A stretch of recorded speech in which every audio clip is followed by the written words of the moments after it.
안녕하세요. 고도성 세무사입니다. 오늘은 프리랜서 세금 신고라는 주제로 한번 강의를 진행해 보도록 하겠습니다. 프리랜서 분들께서 많이 생각하고 계시는 게 이제 3.3%를 떼고 받았으니까 세금 처리는 끝났다 라고 생각을 하시는 분들이 많습니다.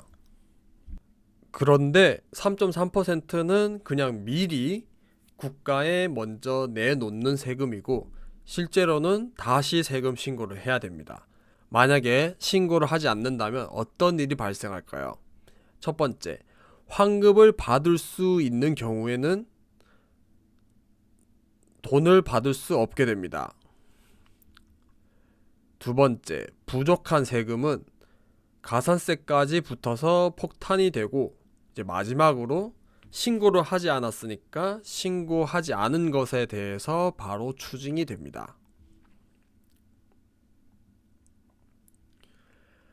그래서 반드시 신고해야 하는 이유 두 가지를 설명드리겠습니다. 첫 번째는 누진세율입니다.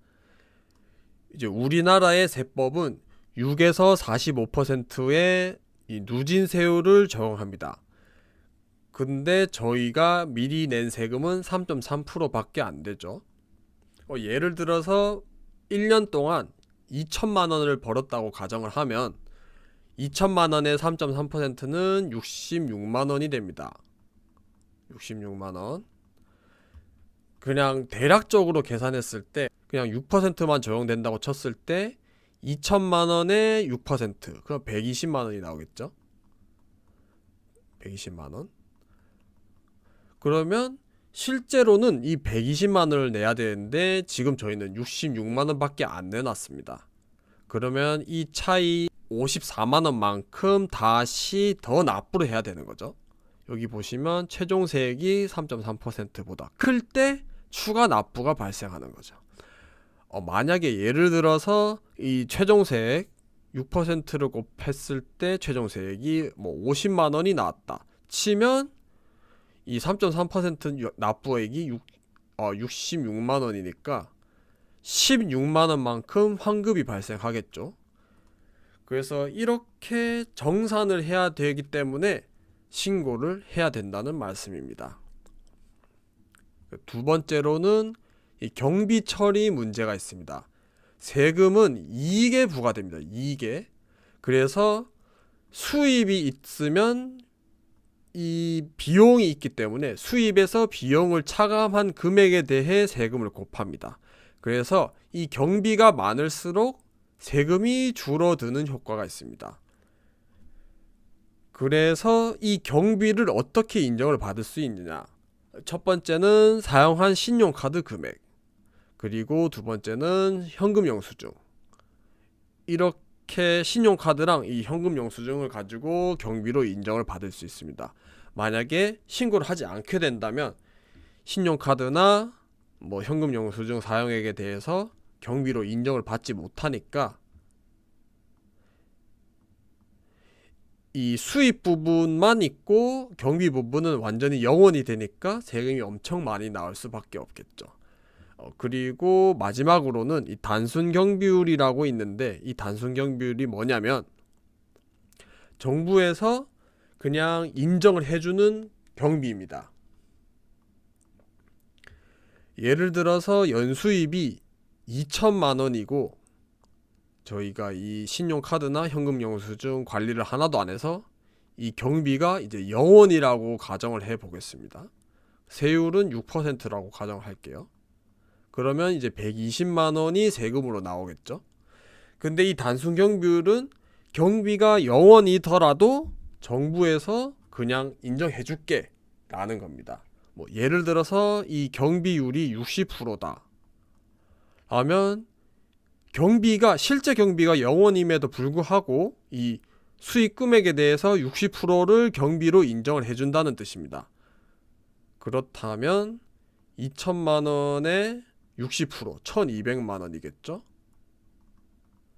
그러면 800만 원 800에 6% 곱하면 48만 원만큼밖에 안 나옵니다. 아까는 120만 원이었는데 지금은 48만 원이니까 세금이 월등히 적어졌죠. 그렇기 때문에 경비 처리는 정말 중요합니다. 그래서 5월 달에 세금을 줄이려면 어떻게 해야 되냐? 첫 번째, 경비를 반드시 모아 두셔야 된다. 경비를 많이 모아 둘수록 수익 금액이 줄어드니까 그만큼 세금이 줄어드는 효과가 있습니다.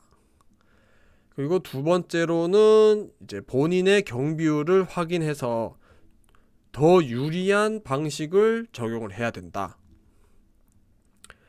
이제 단순 경비율은 아까 말씀드린 대로 매출, 수입 금액이 적은 사람들을 상대로 이제 일정한 비율만큼 이제 비용으로 인정을 해준다라는 거고, 여기 기준 경비율은 이제 매출 규모가 어느 정도 되는 사람들에게 적용하는 경비율인데, 이제 단순 경비율은 보통 뭐 60%, 뭐 많게는 막 80%까지 인정을 해주는데, 근데 기준 경비율은 뭐 10%부터 뭐 많이 해줘도 25% 이렇게밖에 안 해줍니다. 내가 만약에 단순 경비율에 해당하는 사람이고 평소에 경비를 많이 모으지 못했다면 당연히 단순 경비율을 적용하는 게 좋겠죠.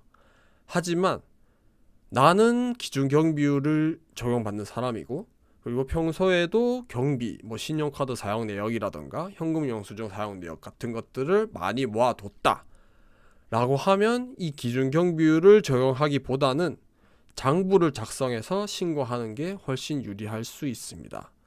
그리고 마지막으로는 이제 홈택스를 통해서 최대한 정확하게 신고를 하셔야 된다. 이제 그리고 조금 더 나아가서 이제 규모가 커진다면 이제 사업자 등록을 고려하는 것도 한 가지 방법이 됩니다. 이제 사업자 등록을 언제 할까요? 이제 첫 번째는 이제 뭐 체계적으로 관리를 받고 싶은 때, 이게 3.3%를 받고, 그리고 이제 뭐 신용카드 사용 내역이라던가 뭐 현금 영수증 사용 내역 같은 것들을 일일이 관리를 하기가 힘들 때가 있습니다. 그럴 때는 이제 전문가의 도움을 받는 게 좋겠죠. 전문가의 도움을 받으면 이제 본인이 한 것보다 훨씬 수월하게 일을 처리할 수 있으니까 많이 도움이 된다고 생각을 합니다. 그리고 두 번째는 거래처에서 세금 계산서 발행을 요구할 때, 간혹 가다가 거래처에서 이제 세금 계산서 발급해 주세요 라고 요청을 하는 경우가 있습니다. 근데 3.3% 프리랜서들은 세금 계산서 발급이 불가능합니다. 그렇기 때문에 사업자 등록을 해서 세금 계산서를 발급해 줄 의무가 있습니다. 그리고 마지막으로 뭐 차량을 지금 사용 중이거나 뭐 기계장치, 그리고 뭐 사무실을 임차했거나 뭐 직원을 고용했거나 아니면 뭐 지출하는 접대비가 많은 경우에는 사업자 등록을 하는 게 정말 유리합니다. 그래서 사업자 등록을 했을 때 장점과 단점을 말씀드리면, 뭐 장점 같은 경우에는 이제 부가세, 매입세 공제가 가능합니다. 이제 보통 저희가 물건 같은 거를 사면 뭐 11,000원짜리를 사면 10,000원은 그냥 그 물품의 가격이고 나머지 10% 이제 1,000원은 부가세에 해당하는데, 우리나라의 뭐 물건들이나 뭐 서비스 같은 경우에는 보통 부가세가 붙어있는 경우가 되게 많습니다. 그래서 그 부분에 대해서 그 10%에 해당하는 1,000원에 대해서 환급이 가능합니다. 부가세 환급이 가능해서 좀 더 유리하다, 장점이다 라고 설명을 드릴 수 있을 것 같고, 그리고 3.3% 프리랜서보다는 사업자 등록을 냈을 때가 더 많이 비용 처리가 가능합니다. 예를 들어서 뭐 차량 감가상각비도 비용 처리 가능하고, 그리고 사무실 임차료, 뭐 직원 인건비 같은 경우에도 다 비용 처리가 가능합니다. 그리고 접대비 경우에도 이 사업자 등록을 하게 되면 접대비 한도가 3,600만 원으로 늘어납니다. 3.3% 프리랜서의 경우에는 이 접대비 한도가 이제 1,200만 원밖에 안 되는데, 근데 이제 사업자 등록을 하게 되면 그냥 3,600만 원으로 늘어나게 된다. 그래서 2,400만 원만큼 접대비 한도가 늘어나기 때문에 이것도 정말 무시 못할 수치이니까 엄청난 장점이 될 수 있습니다. 그리고 반대로 단점은 부가세 신고 의무가 생긴다. 원래는 사업자가 아니기 때문에 부가세 신고 의무가 없었는데 사업자를 내므로써 부가세 신고 의무가 발생한다. 그리고 세금 계산서를 발급을 해줘야 된다. 원래 만약에 300만 원을 받기로 했으면 이 300만 원에서 그냥 3.3%만 떼고 끝이었는데 이제는 이 3.3%를 떼지 않고 그냥 330만 원을 받고 여기에 대해서 세금 계산서를 발급해 줘야 된다. 이게 약간 불편할 수도 있을 것 같습니다.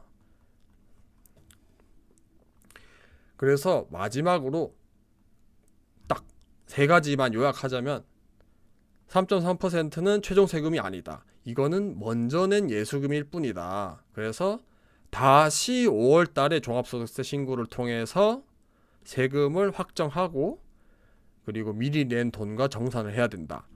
부족하면 더 내야 되고 많이 냈으면 다시 돌려받아야 되고 그리고 이제 절세의 핵심은 경비 처리다.